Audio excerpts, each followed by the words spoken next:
Baik, terima kasih. Assalamualaikum warahmatullahi wabarakatuh. Perkenalkan, nama saya Dewantin Romadona dengan NRP 50012011116.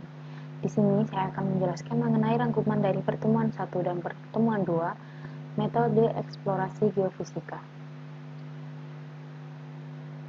Next.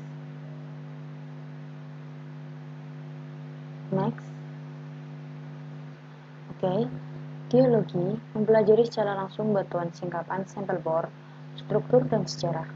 Geofisika, ilmu yang menerapkan prinsip-prinsip fisika untuk mengetahui dan memecahkan masalah yang berhubungan dan mempelajari tentang bumi dengan menggunakan prinsip-prinsip fisika. Geofisika merupakan gabungan dari geologi, matematika, dan juga fisika. Next.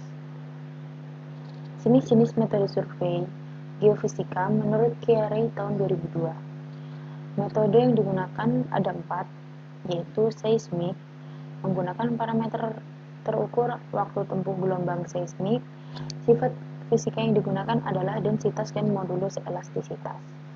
Lalu selanjutnya, gravitasi. Parameter terukurnya adalah perbedaan medan gravitasi. Sifat yang digunakan adalah densitas. Lalu magnetik.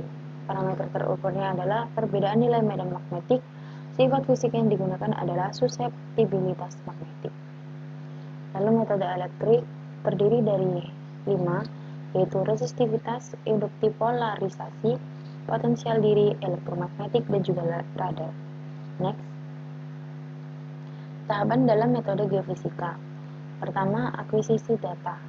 Lalu selanjutnya pengolahan data. Lalu selanjutnya adalah interpretasi data. Next. Struktur bumi. Struktur bumi dalam bumi berlapis terdiri dari 3 lingkaran yang konsentris, yaitu kerak bumi, mantel bumi, dan inti bumi. Berdasarkan hasil penelitian, bumi memiliki jari-jari sepanjang 6.371 km. Next. Lapisan-lapisan bumi. Lapisan atas dari bumi tersusun dari elemen yang relatif ringan, seperti silika, aluminium, dan oksigen. Ketebalan kerak bumi di daratan adalah antara 25-40 km. Pada pegunungan, ketebalannya bisa mencapai 70 km, sedangkan di lautan dan kepulauan Hawaii merupakan kerak bumi yang paling tipis, hanya 5 km saja. Lapisan yang paling tipis dibandingkan dengan lapisan bumi lainnya. Next. Kerak bumi. Berikut merupakan contoh gambar mengenai kerak bumi. Kerak bumi ada 2 macam, yaitu kerak benua dan kerak samudra.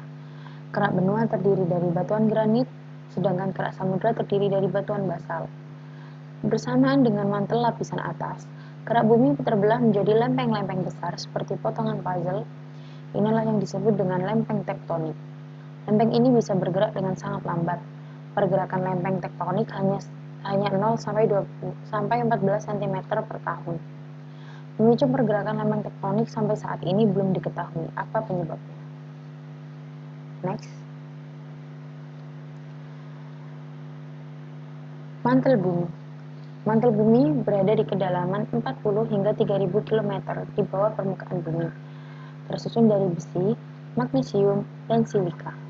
Cenderung lebih padat dan menempel dengan kerak bumi di atasnya. Lalu, mantel bumi bersama dengan kerak bumi membentuk lapisan yang disebut litosfer. Sekitar 100-200 km di bawah permukaan tanah, suhu mantel bumi mencapai titik leleh batuan atau sekitar 1000 derajat Celcius. Lapisan ini disebut dengan astenosfer. Astenosfer bersifat lunak dan plastis. Ahli geologi menduga bagian mantel bumi inilah yang menyebabkan pergerakan lempeng tektonik. Pada lapisan ini tersusun sebagian oleh bebatuan meleleh. Next. Kerak bumi. Kerak bumi memiliki 2 inti, yaitu inti luar dan inti dalam. Pada inti luar memiliki kedalaman lebih dari 2000 km, terdiri dari besi dan nikel yang sangat panas, terletak sekitar 5200 km dari kerak bumi. Suhu inti luar bumi mencapai 3800 derajat Celcius. Lalu untuk inti dalamnya, berbentuk seperti bola. Suhu di inti bumi bagian dalam lebih tinggi dari bagian luar, yaitu sekitar 4500 derajat Celcius, terdiri dari kristal-kristal besi dan juga kristal-kristal nikel. Next, temperatur dan tekanan. Saat Anda masuk lebih dalam ke dalam bumi, suhu akan meningkat. Saat Anda masuk lebih dalam ke dalam bumi, tekanan juga akan meningkat. Next, litosfer, kerak dan mantel atas. Litosfer berasal dari bahasa Yunani yaitu litos artinya batuan dan sfera artinya lapisan. Dibagi menjadi potongan atau lempeng tektonik batu dan tanah. Astenosfer, lapisan tengah mantel bumi, terdiri dari batuan padat yang mengalir, lapisan di mana potongan-potongan litosfer bergerak di atas, batuan padat yang mengalir. Lapisan ini seperti seperti karamel. Mohon maaf. Next, mesosfer, bagian bawah mantel, lapisan antara astenosfer dan inti, dan bersifat kuat. Inti luar dan dalam. Inti dibagi menjadi dua bagian, yaitu inti luar dan dalam. Inti luar berisi besi cair dan nikel yang berputar, lalu di inti dalam berisi besi padat dan nikel padat karena semua tekanan dari sisa bumi yang mengelilinginya. Next. Baik, cukup sekian dari saya. Terima kasih. Mohon maaf apabila ada salah kata dan kekurangan materi. Mohon maaf sebesar-besarnya. Terima kasih. Wassalamualaikum warahmatullahi wabarakatuh.